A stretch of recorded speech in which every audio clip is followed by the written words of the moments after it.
What's up, YouTube? Ride along with us as we take you along all of the Mid-Atlantic Backcountry Discovery Route. We don't need a destination, let's go where the river's taking us. When most people think of the Northeast, they think of the East Coast. On this episode, we're going to take you on a little bit different tour of the Northeast. We're going to take you along the backcountry. The BDR is about 1,300 miles long. It goes from Canada to Pennsylvania and crosses more state lines than any other BDR that has mapped so far. We started our route in Maine and headed south towards Pennsylvania. While you're on this BDR, you're going to be able to see awesome sights like the falls here just below Flagstaff Lake.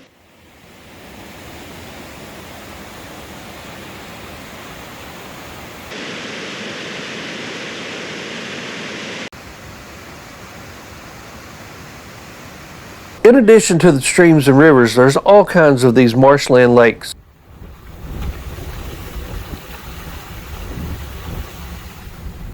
We had finally found the Maine backcountry that we were looking for. The colors were changing before our very eyes, and we were hoping that soon the fog would lift and the blue skies would pop out, as it was predicted for the day.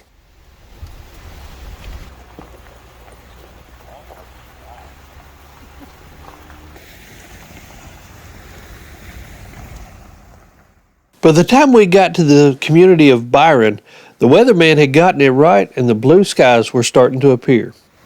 This is also where we found the Swift River. Now the Swift River not only is incredible, but you can also find gold in it.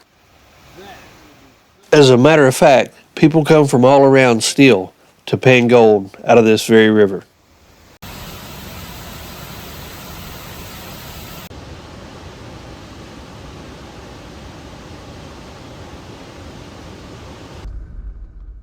We left Byron thinking maybe we should have grabbed a pan and tried our luck at finding gold, but we decided to move on and look for other treasures.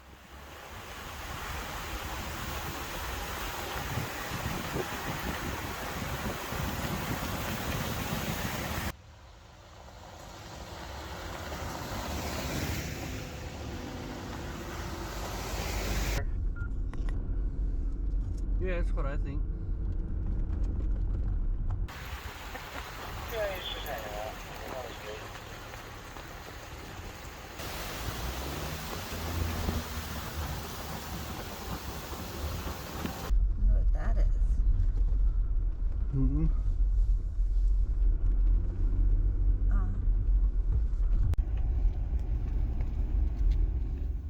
By the time evening got to us, we had struck out on a dispersed campsite in this area, but we did find the Mount Blue State Park.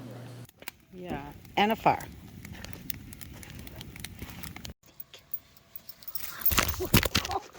I dropped my phone. That was a bad sneak. The end had finally come to another long day, and Deb and Aspen had give up for the night. Now mine's got 4 pounds. The next morning was our coldest morning so far. The rain had finally gone away, and the Canadian air was making its way in. The cold weather didn't freeze our spirits any. It was still time for some trail-ready coffee and bacon in an iron skillet. After warming our bellies with breakfast and coffee, it was time to get moving.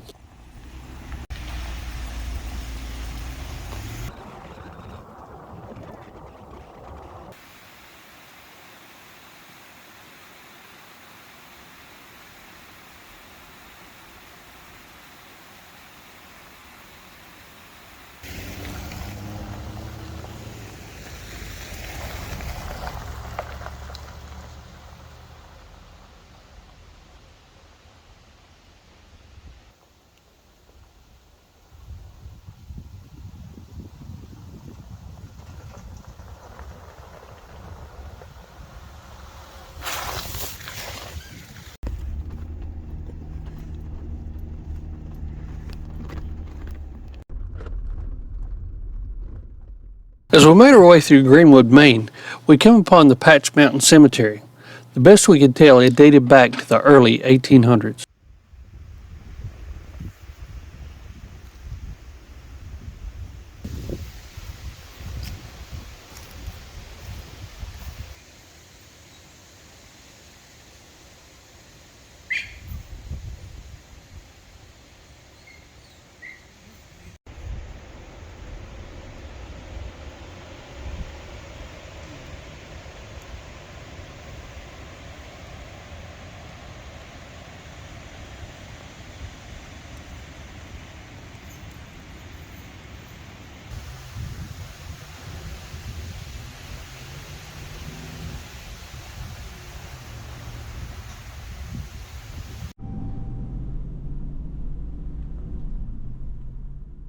After taking a step back in time and paying our respects, we continued on down Patch Mountain Road.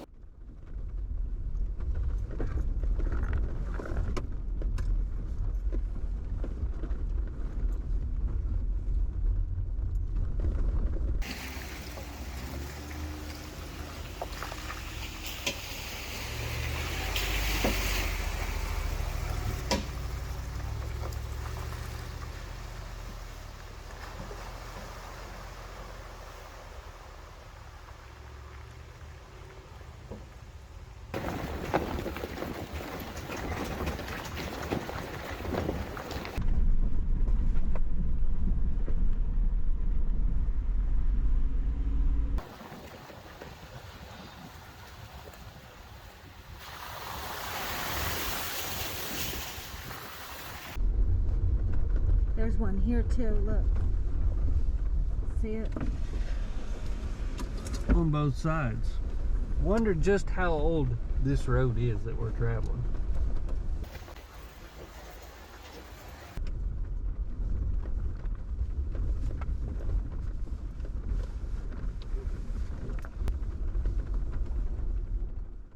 I think it's really cool how you come up on these old farms, seemingly in the middle of nowhere.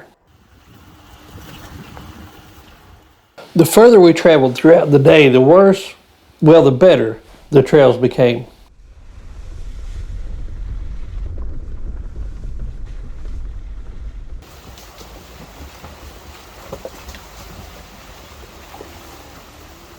You know, when we go out west and we think about the old houses out and how old they are out there, to think some of these in this part of the United States could predate them by almost 100 years or more.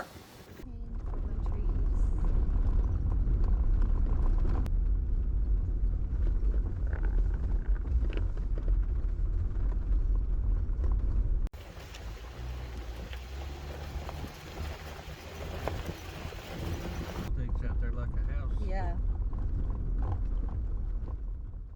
By lunch, we made it to Melby's General Store in North Waterford, Maine, only to be saddened by the news that they were going to be closing in less than a week. If only these walls could talk and talk about the last 100 years that this building has stood here.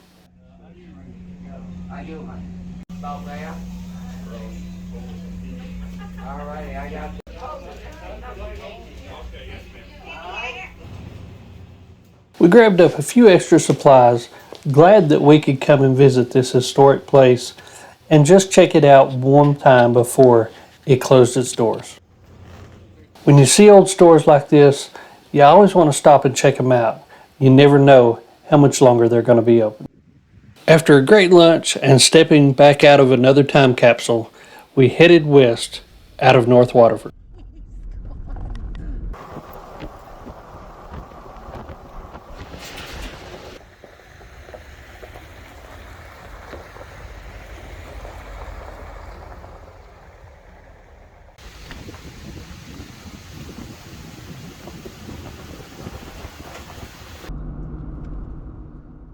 As we made our way closer to Mount Washington, we was hoping that the weather was going to clear up on the mountaintop to be able to make it to the summit.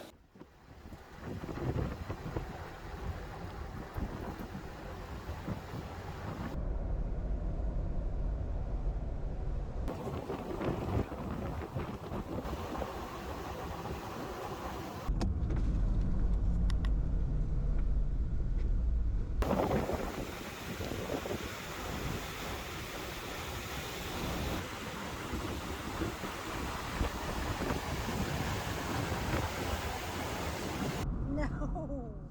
As we made it closer and closer to Mount Washington, you could tell the ceilings were getting lower and lower in the skies, and the clouds were getting a lot thicker. Oh, look, you can see a shelf cloud forming. Making it to the summit of Mount Washington was just not in the cards for us. The guard station there told us that there was 95-mile-an-hour winds and ice at the top. After stopping and letting Aspen take a little break, we continued along the BDR.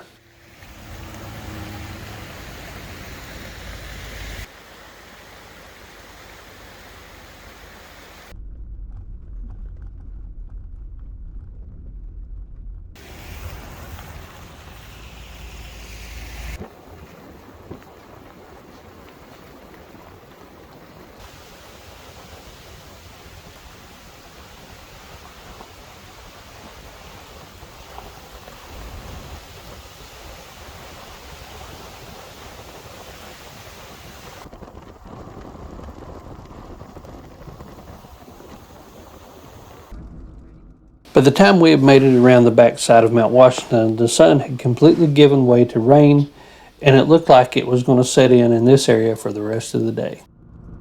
Even with the rain coming down the way it was, we couldn't not stop at the Flume Cascade. This was absolutely breathtaking.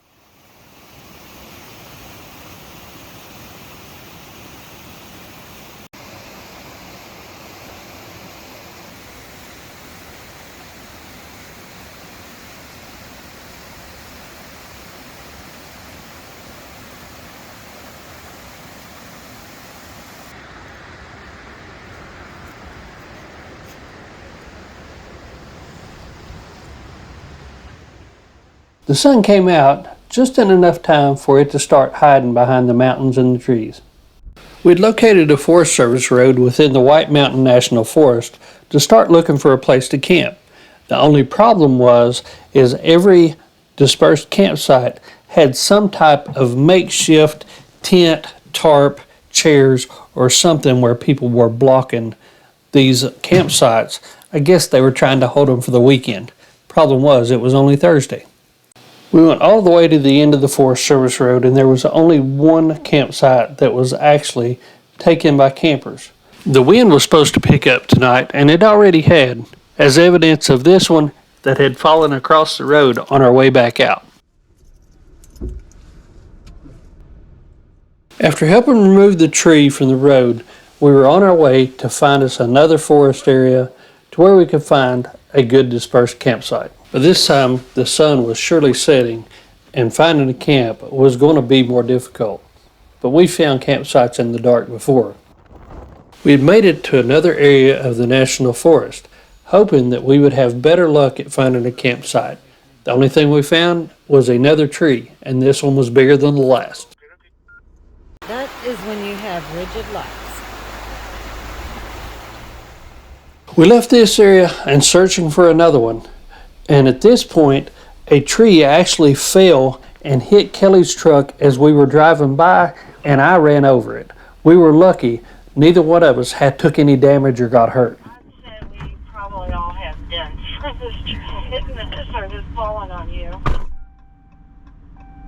Stayed in the woods when it's been this windy, just for that reason. And you know, we've seen 3 trees that's been blown down in the last hour. Yeah, no, you're right, and and I haven't seen a campsite around here that is native. We decided to take the 3 fallen trees as hints and get a motel for the night and get out of the wind. We woke up just north of North Conway. We didn't know much about it the night before, but we have definitely woke up in one of New Hampshire's little mountain touristy towns.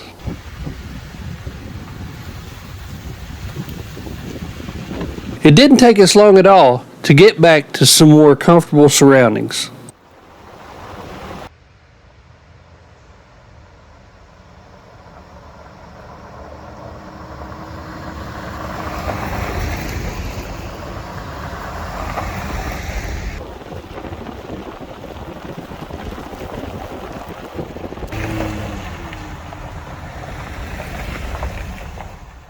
The New Hampshire section of the NEBDR is supposed to be more off-road and a little more technical, but a lot of scenery. I know this first section that we got onto here was dirt, but it had a huge amount of old farms and old structures. It was really cool to be driving through here. Then the next thing we know, we come across the first of what will be several covered bridges for the day.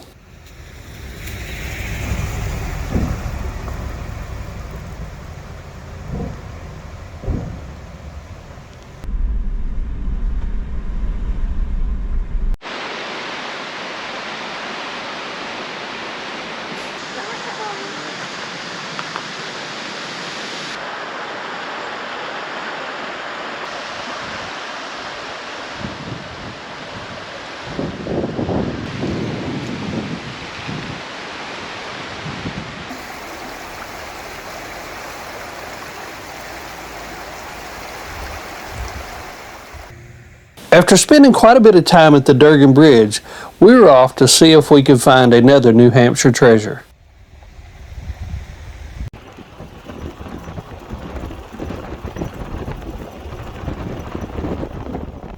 What we were looking for, one of the famous sugar houses, one that you could go up and buy what you wanted, and on the honor system, just pay for it.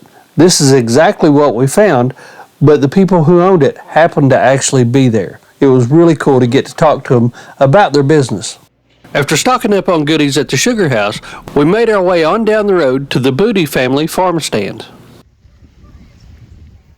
These little self-serve farm stands are all over the New England states. It certainly takes you back to a much simpler time, a time that I wish we all still lived in.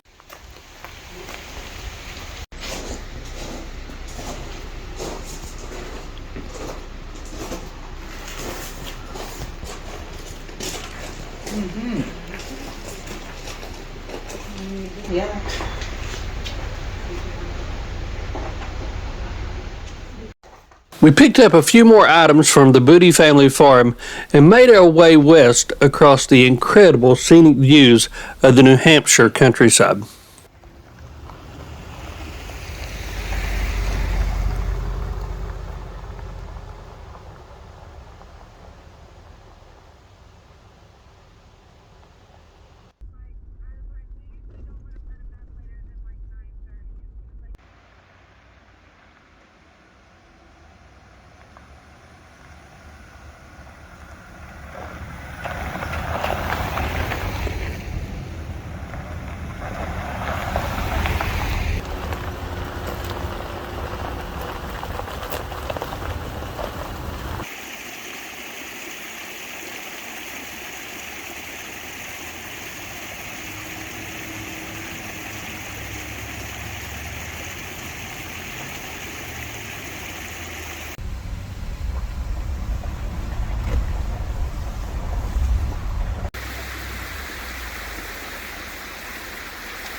As we drove into the small town of Campton, we couldn't pass up the opportunity to have lunch at a one-room schoolhouse.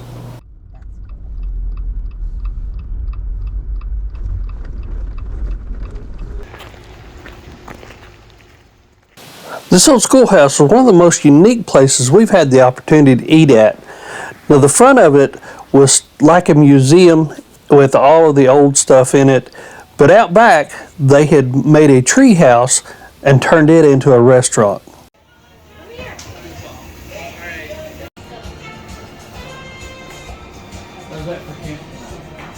After lunch, we headed southwest towards Lebanon. We could occasionally see the White Mountains off in the distance to our north as we traveled along the twisty and turny back roads.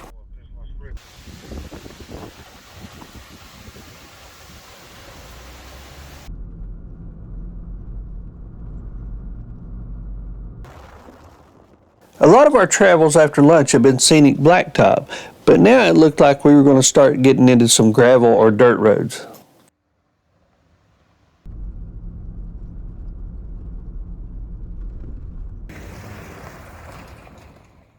It was starting to get a little bit later in the day, and camp was definitely on our mind. The problem we were finding here is, just like a lot of places in the East, public land was very limited.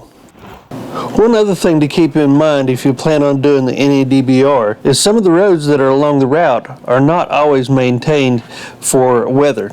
Now, I'm not saying this is a bad thing at all. It just depends on what you're driving and what your perspective is.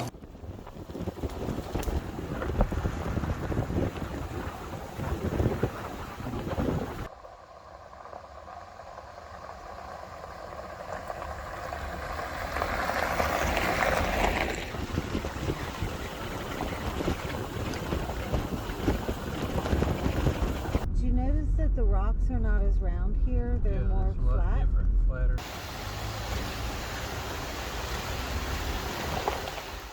By this place, the shadows were getting a lot longer. We had looked for a couple places that were on iOverlander that just didn't pan out. We would ultimately find ourselves at a Forest Service campground for the night. The camp we stayed at was pretty full, but the sites were far enough apart, it wasn't bad at all, and it gave Aspen a little chance to hide a few bones.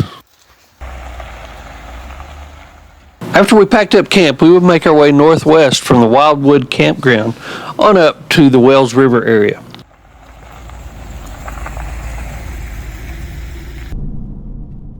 While we could tell on the Guy Overland map that most of the road this morning was going to be blacktop, what we didn't pick up on was the amazing structures that we would pass while we were on our way between the 2 points.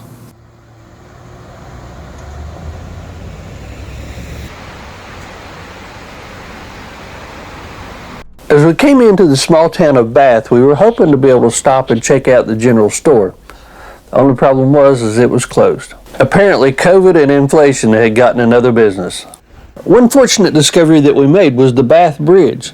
Now, this bridge is one of the oldest standing covered bridges in New Hampshire. It was built in 1832. Now, as old as this bridge is, it's still the fifth bridge that has stood at this site, the first one being built sometime around 1794. The other bridges either succumbed to fire or floods, but this one has stood the test of time at spanning over 390 feet.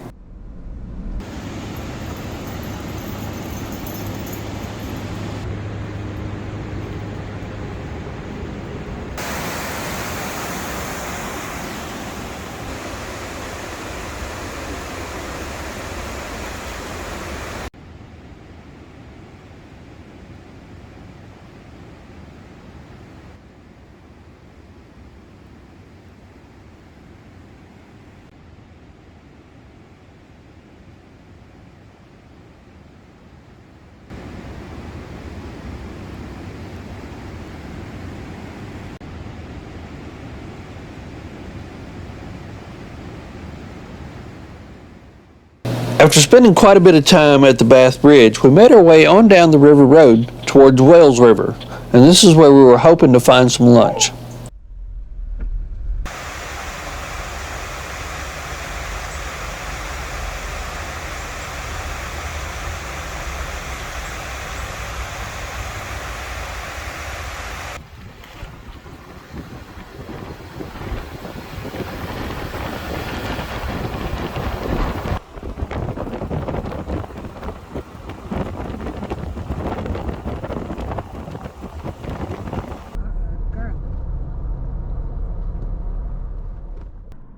Just a couple of short miles out of the Wells River, we found ourselves leaving pavement, and this would be the trend for pretty much the remainder of the day. We had no idea what was coming, but what we ended up finding was some of the best trails that we had been on this whole trip.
It's really great that New Hampshire and the surrounding communities allow us to travel these routes that I'm sure at one time were wagon roads from the colonial era.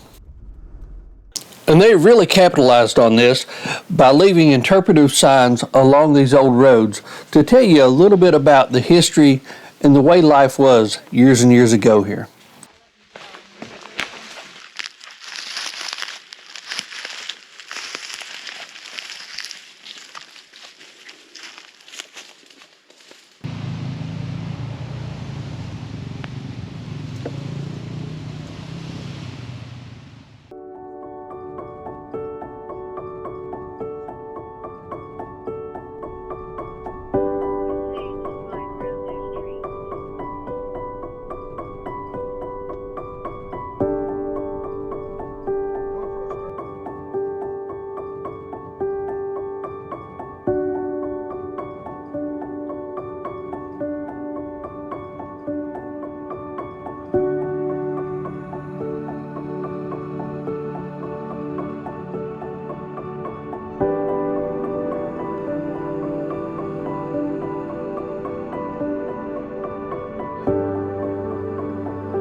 Now, up until Wells River, I would have told you that you could have taken virtually any vehicle and done the route that we've done up until that point. But after that point, that's when things got more interesting and you definitely need some clearance.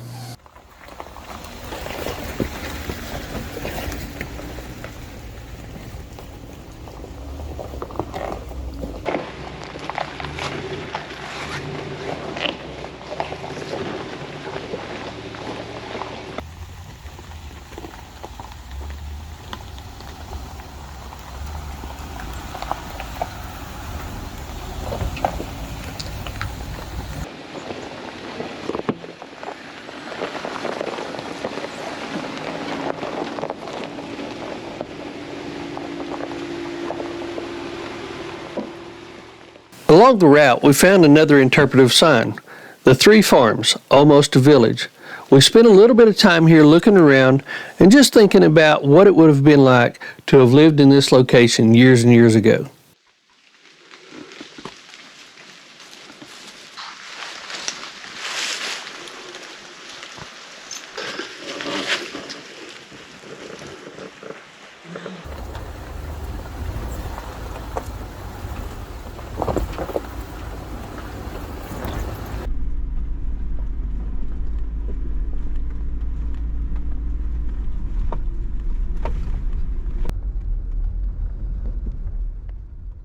Intermingled with these old roads, you find roads that are a little better shape and these incredible old homesteads. The sections of improved road that you travel in this area are short-lived though, which is perfect for what we're looking for.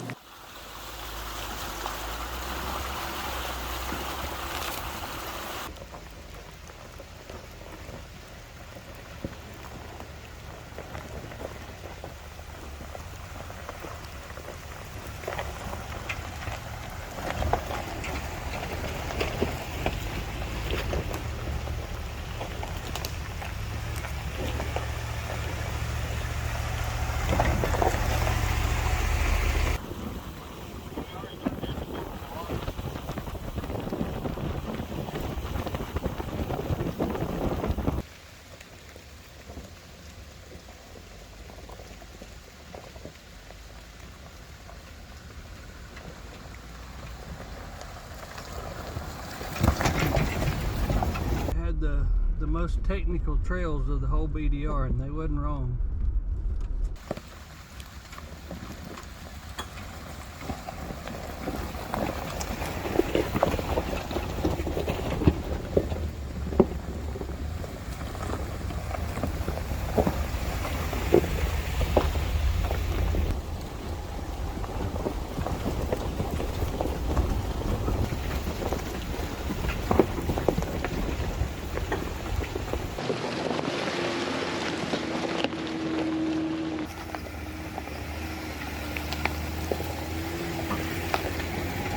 One of the things that we liked most along this trip was the way that the old houses, barns, and churches were so well preserved.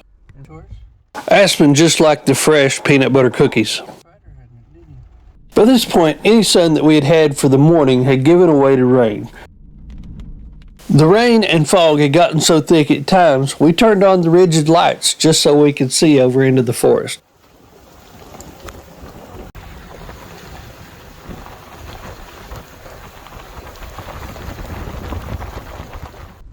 This next bridge is something you don't see every day. This is only one of 2 that we have seen in all of our travels. It's a floating bridge.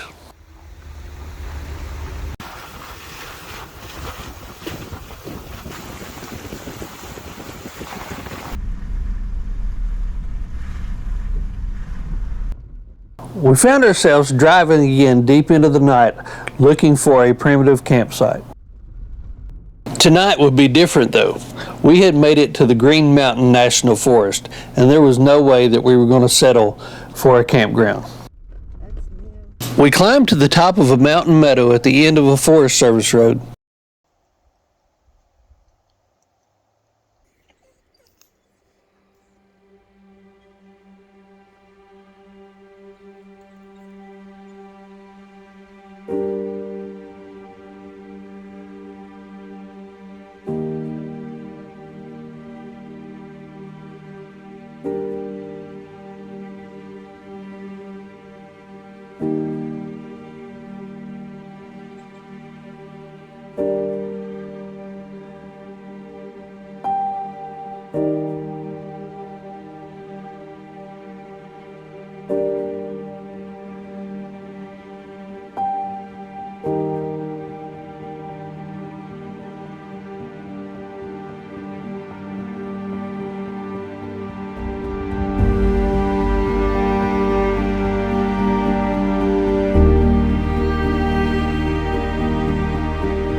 After a great pancake breakfast and spending some time in the swing, we went ahead and packed stuff up and got on the trail. On the way up the night before, we could see that there were some camping opportunities on the way up this trail, but we really couldn't see a whole lot about them. This morning showed us that there were several very nice campsites along this area.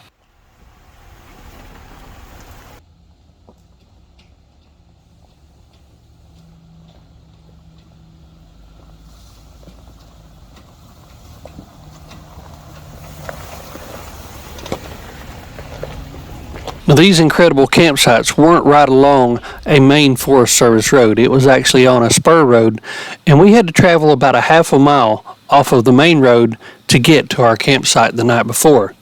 But it was certainly worth it being able to drive through this beautiful trail on the way back down this morning.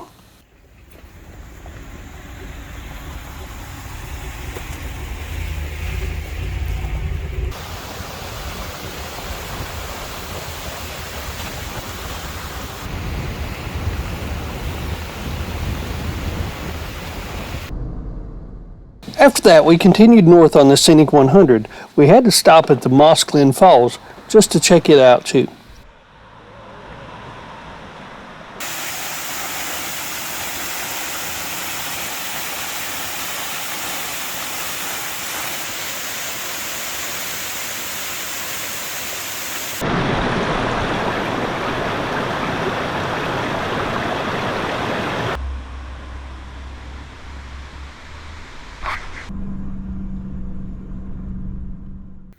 It wouldn't be much longer at all when we would find ourselves back off the blacktop and onto gravel and dirt.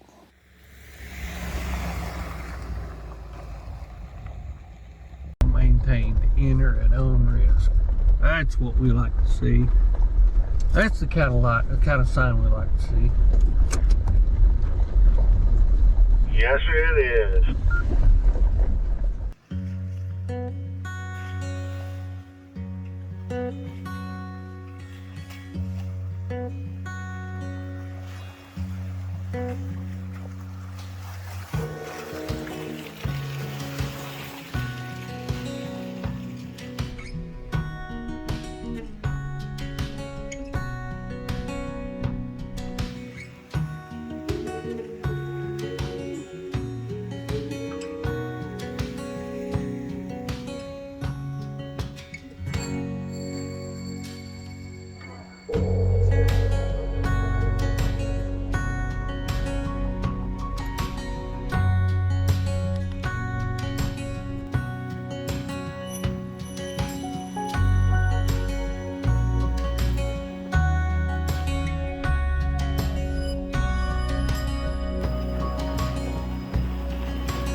By mid-afternoon, we had made it back on the blacktop and was passing the Mulberry College. College Crossway.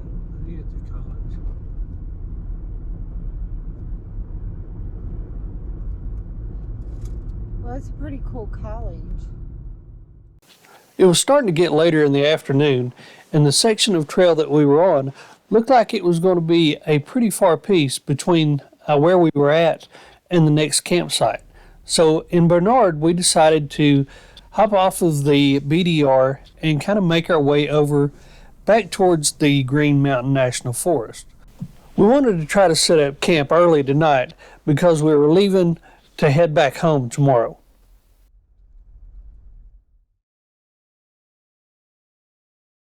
By late afternoon, we had made our way onto the Northeast BDR just west of Woodstock, Vermont.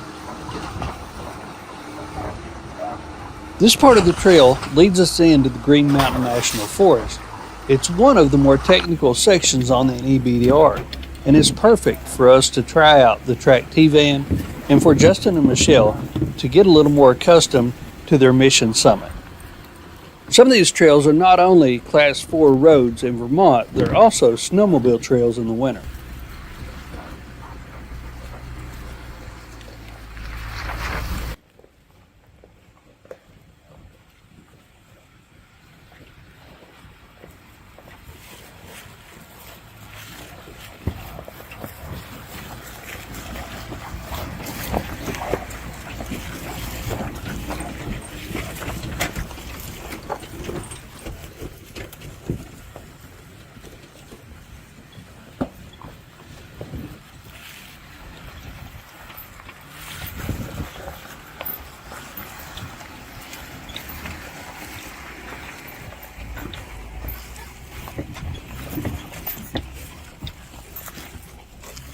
You never know what you're going to find in the woods here in this area. There's all kinds of old rock structures and rock walls. A lot of history in this area. We have missed peak foliage, but there was still a lot of golds and a lot of reds left in the forest.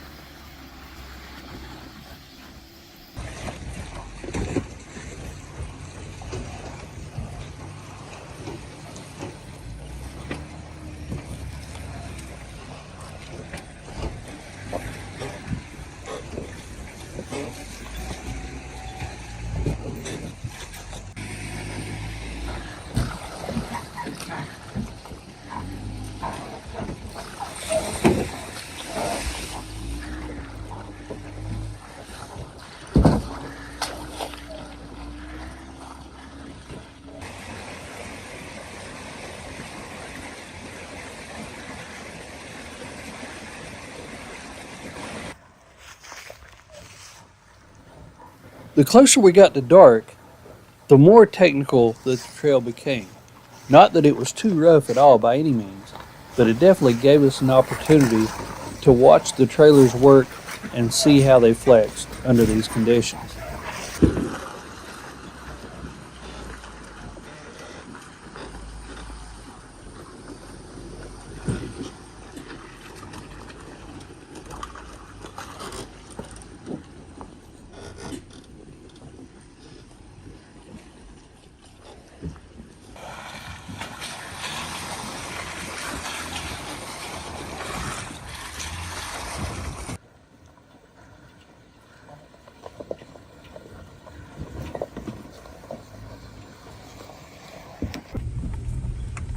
It would end up taking us till after dark to find a camp that was suitable for us. We all had dinner and hung out in the annex of the T-van for a while before I set up and started doing some editing on the videos.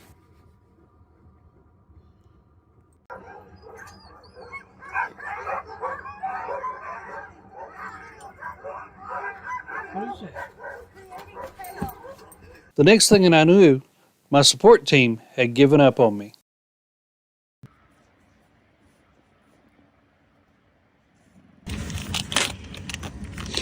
What are you doing here? I'm having breakfast.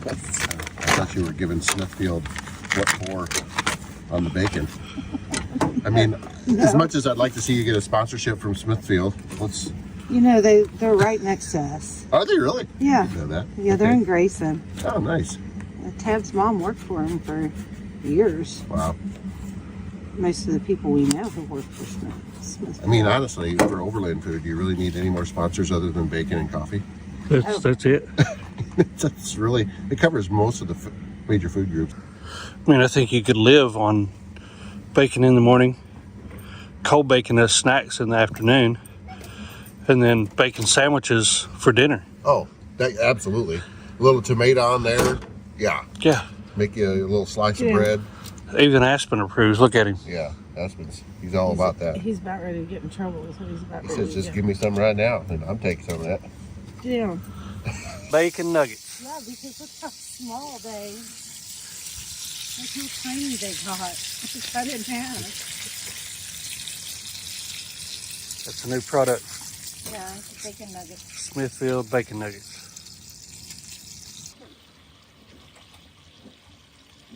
pancakes were way too burnt. So Well, let's see what Bill, Deb's showing me how. Bill's color, Deb's color. My pancakes are better. Yeah, but see, I like these. These are, Yeah. I mean, they're one bit. Right? Bill, See? eat that pancake, sir. That's okay. Dig in. Do dig in. I got two more over here just like it. I was doing it for the camera, but I mean, You did well. I know. After having a breakfast complete with bacon nuggets, pancakes, and Vermont maple syrup, we took a walk around our camp and found this really beautiful creek.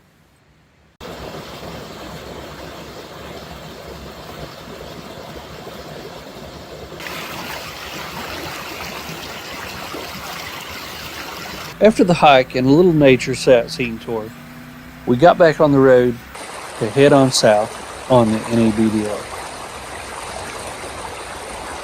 The NEBDR, just like most of the other BDRs on the East Coast, is not just made up of dirt roads or gravel roads. Some of them, or most of them actually, have some blacktop that takes you through the rural parts of the area. Along these rural routes, in and out of the towns, you can find all kinds of little gems to stop and check I out. like Bill's pancakes. You like Bill's pancakes, sir? I did. I don't see the problem with them. Deb makes a fine meal and fine pancakes, but I like my stuff with a little bit of skillet attached. It gives it flavor. So, Well, just agree to disagree. Me and Deb will stand well, but, team. Oh, look at that little porker out there. That right there. Some but good that's bacon. not any. While Justin was trying to have a serious conversation about my pancakes, Michelle decided to talk about a pig.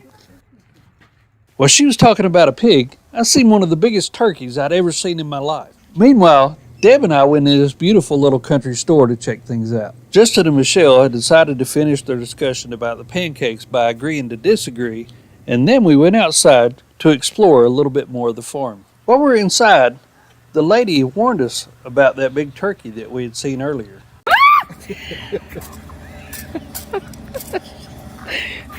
Go away. I ain't got nothing. Come on, Deb, get on. Road a little ways. Back there, there's on the ground. After Michelle had her bout with Tom the turkey, we continued making our way through southern Vermont and checking out some of those gorgeous countryside.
Early afternoon, it was time to start finding lunch, and these little general stores are perfect places for it.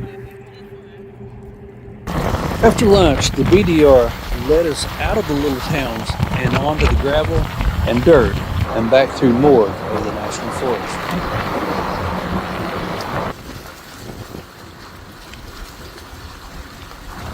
At this point, it was getting a little bit later in the afternoon. We wanted to try to find camp before dark today. We were in the area of the Somerset airfield and knew there were some camping opportunities around here.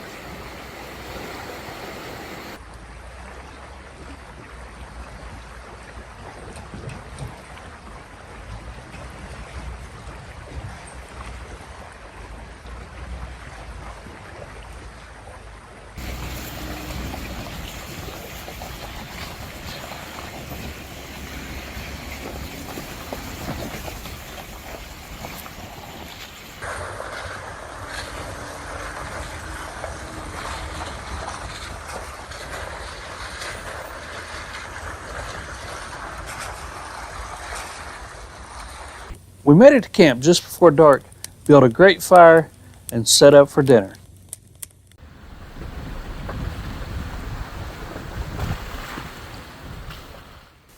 We made it about halfway through the Green Mountain National Forest, and we were getting really close to being at the end of Vermont. This state is truly incredible, and it's beautiful. This is a place you definitely need to come and see.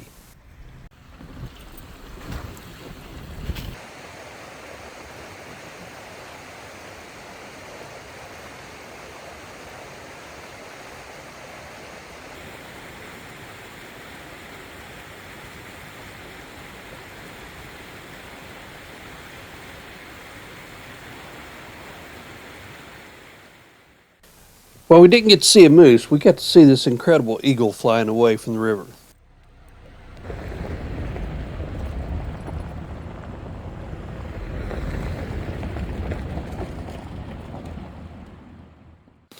As excited as we were to get to Massachusetts, we were happy that Vermont was going to give us one more dirt road before we made it out of this beautiful state.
The farther we got along in this trail, the tighter it became.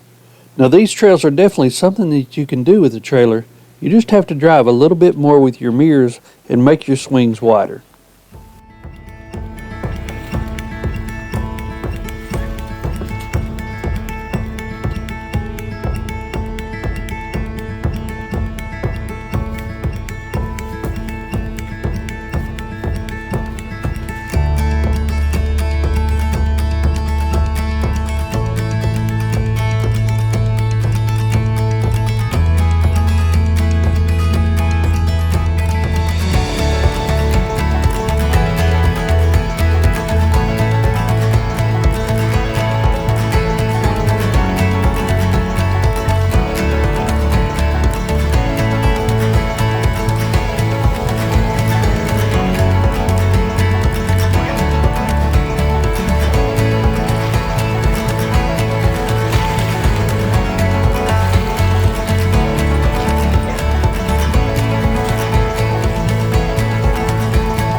Now, we're always up for stopping and checking out a cool waterfall, and this one was no exception along the Dunbar Brook in Massachusetts. This was definitely worth a stop.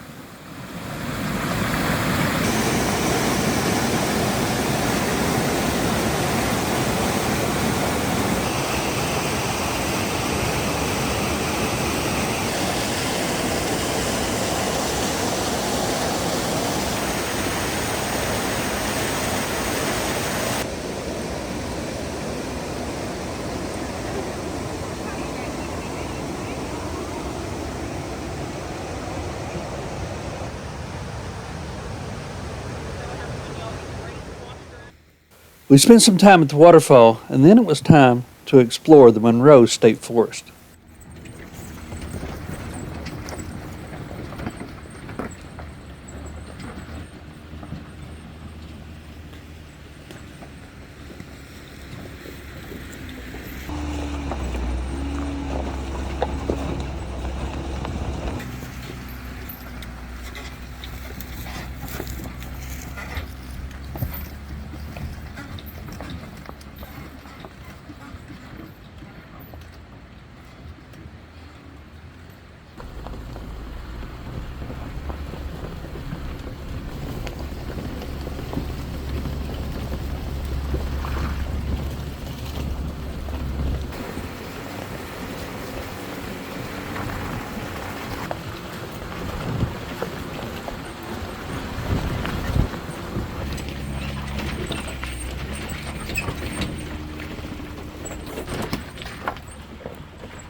Lunch meat over here, so I think that classifies as gourmet.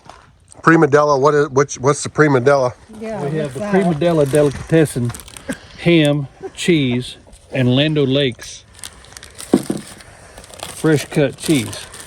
So if the Filmmakers Guild Union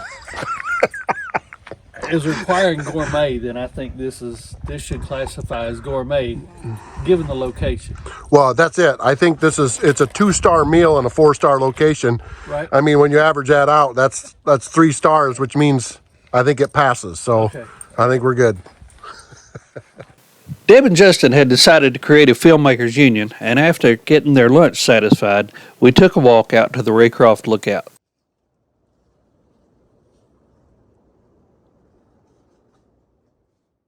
This is another trip where we had a little bit of difficulty filling up our water tanks, and that's where the guzzle came in, and we were able to just stop at this little stream, drop the guzzle in it, and purify our water and fill all of our tanks up.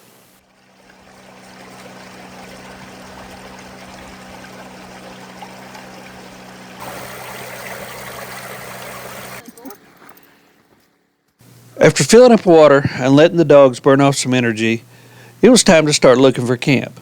We searched on iOverlander and found a location not far from us. It was close to this old railroad bridge. While it was truly an incredible sight, it was not a legal campsite. And that's one of the things you got to watch when you're searching for a campsite on iOverlander.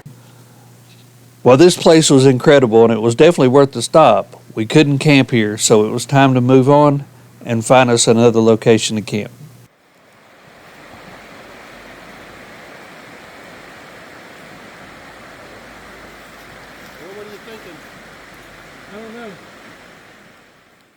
There was not much at all in the way of public camping in this area, so we were forced in the dark to find a hip camp, but this worked out just fine for us. It was a nice, fairly secluded spot tucked away in the back field of someone's farm. Get off the picnic table.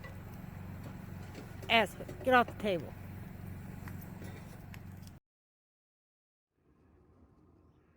The next morning, after we all stretched and woke up, It was time to get some breakfast and get back on the road. Today we'll be making our way on south through Massachusetts, clipping just a little bit of Connecticut before entering the state of New York.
Our next stop will be the Beckley Furnace in Canaan, Connecticut.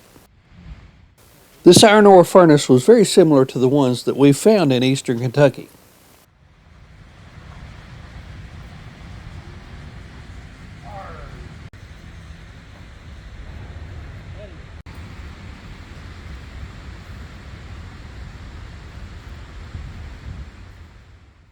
There was one unique difference with this one. It uses hydraulic turbines and a blast pump to clean off the slag of the iron.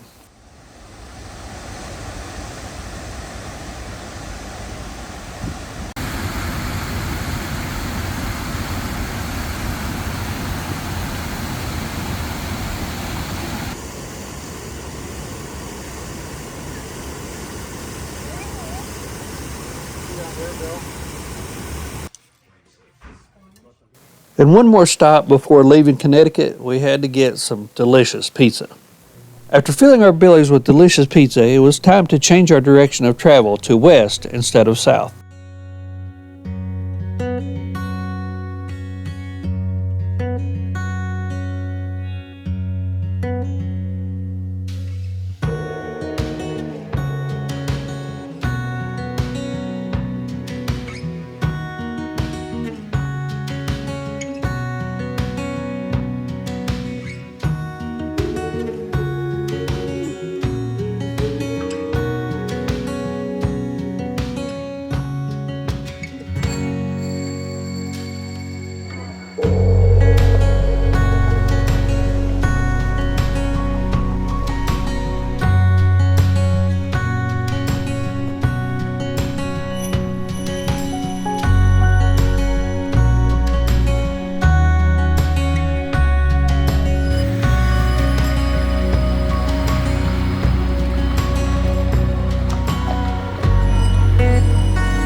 Connecticut didn't let us escape without showing us a few of its unique features.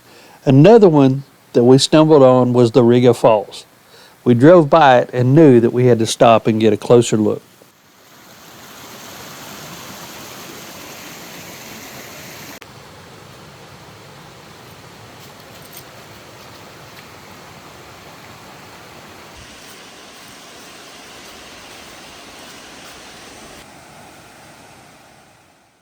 We explored the falls and took in all of its beauty before making our way on up the road.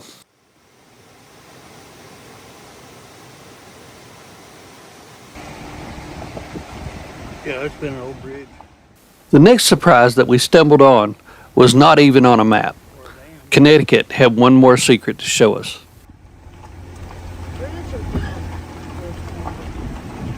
Looks like a dam on this side.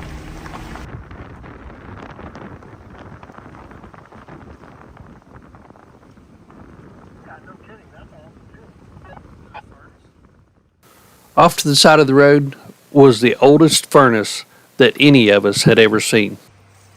Look at that piece of metal right there. It looks like an arrowhead almost. That's really cool. This is the oldest one I've ever seen.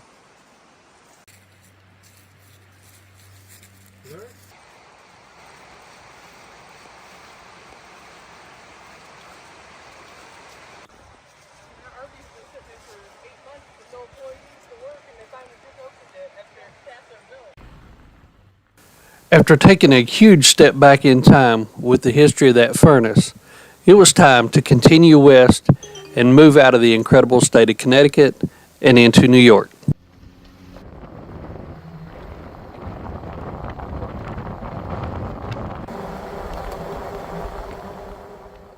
The rest of the day in eastern New York would put us on a lot of blacktop, making our way towards camp that night, and we would end up finding it in the dark again. Got going there. It's vegetable soup because it's cold.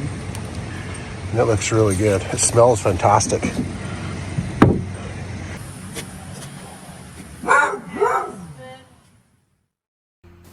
Today would be our final day on the NEBDR. We would be making our way across New York and connecting it up to Pennsylvania.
New York wasn't about to be outdone by Connecticut. It had some gems to show us too, like this old covered bridge. Oh yeah. Besides that.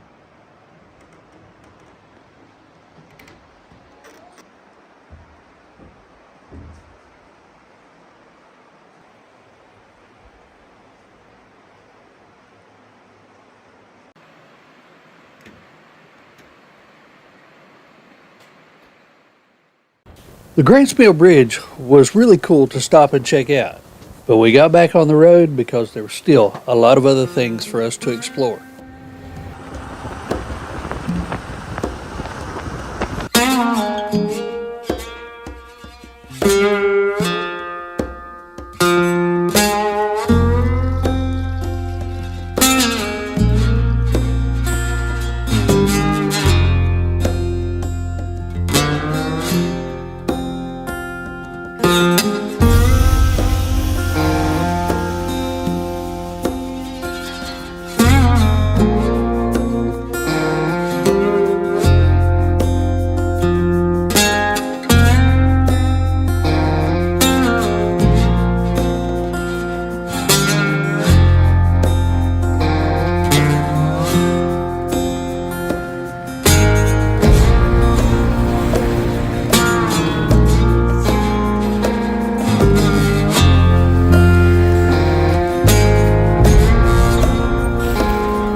Next stop on our adventure was the remnants of the mansion by Alder Lake.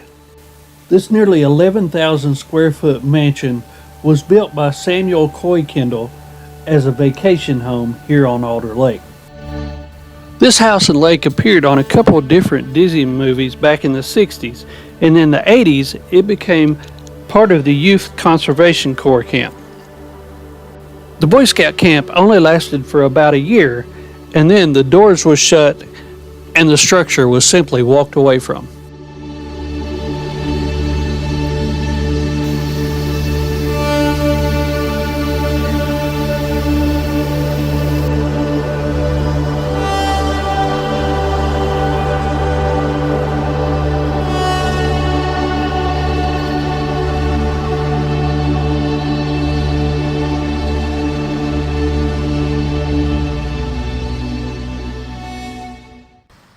The rest of the afternoon we would spend exploring the rural countryside of western New York.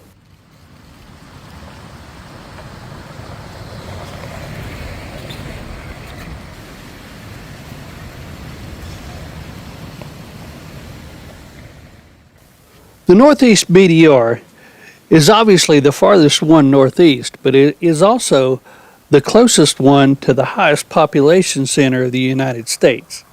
And I gotta tell you, it is definitely one of our favorites. The amount of history in this area is unmatched by any other area. Now, there's a lot of history when you go out west into the western states, and we love that history as well.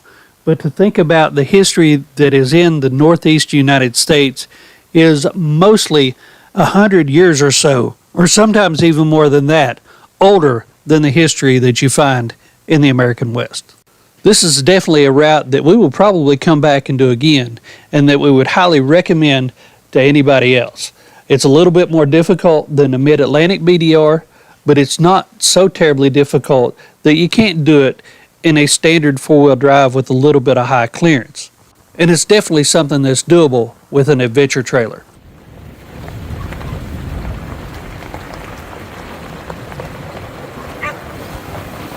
Thanks again for riding with us on this journey.